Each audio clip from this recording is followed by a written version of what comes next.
Kwanza nijumuike na wewe katika siku hii ya kukumbuka mashujaa waliopigania ukombozi wetu katika taifa, na hasa furaha ambayo sisi tunaendelea kufurahia wakati huu.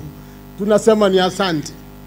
Pili, Mheshimiwa Gavana, ni muenzi kiongozi wetu shupavu mwenda zake Raila Amolo Odinga.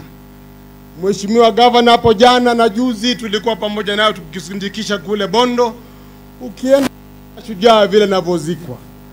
Rohoni mwako nilikuangalia ulikuwa umehuzunika, lakini piga moyo konde, sababu mbele iko salama. La mwisho, Mheshimiwa Gavana, mimi kama naibu wako nihakikishie watu sisi tuko nyuma yake na tutashika kabisa.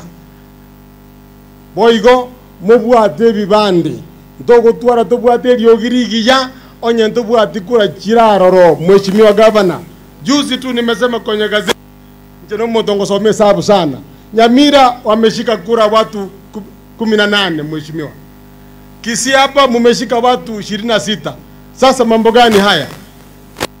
Kwa hivyo changamoto ni kwamba mshike kura nto nyago kuana monu atari monu chikorete.